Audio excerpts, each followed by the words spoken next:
Welcome to Behind the Seams. I'm Adjuah, a correspondent for the EmptyHanger.tv. Today we're wrapping up my vlog series on cultural appropriation in fashion. This week, I thought it was important to bring a different perspective to the mix, so we're meeting with Nita Brown. She's a clothing designer that specializes in items made from Ghanaian fabric. Her goal is to make it part of the American wardrobe. Let's go meet Nita. So menswear is 60% white women, 40 plus, let's say 35 plus, about 35% black women, and they all ranges from 20 plus, and then the rest are Hispanic, Asians, and Middle Eastern. That's Nita. She sells tailor-made clothing from gorgeous African fabrics, and her clientele is a mix. She sells to people from all different ethnic backgrounds. Well, my vision when I started is to make menswear part of the American wardrobe, period. And I started menswear because when I moved here, a bunch of people like, why don't you sell the way you dress? And the way I dress is always a mashup, just like right now. So my shoes are from Peru, my skirt is from Macy's, and the top is menswear. And that's how I dress every day. And so people are like, why don't you dress? So that's what really got me going. Nita's vision was to create a fusion between the beautiful Ghanaian fabrics her mom wore and everyday American style, perfect for work, dress, or play.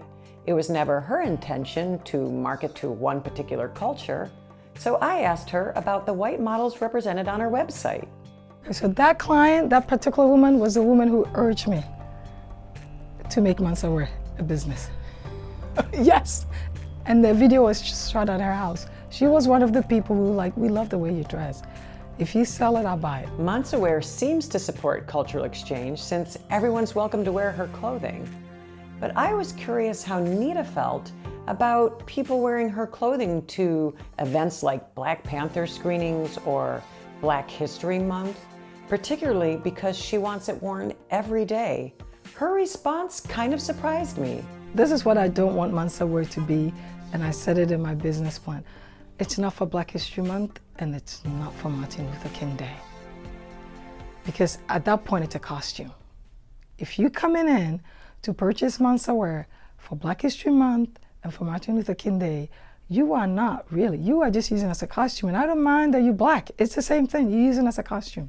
Because you're only gonna wear it that day for Sunday because your pastor said that, and that's the end of that story. That's not where I want menswear to be. So I don't care who you are, but I want you to use it, appreciate it, wear it every day. Wear it like you pick up your own tailor and wear it. Nita wants everyone to wear her clothing so that it becomes part of the American experience, a blending of cultures. So this series has been really interesting for me because I found that the topic of cultural appropriation in fashion is very complex. We've really only just skimmed the surface.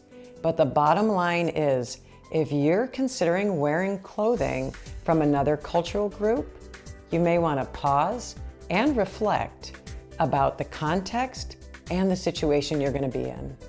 Thank you for learning about this topic with me, and thank you for watching this series.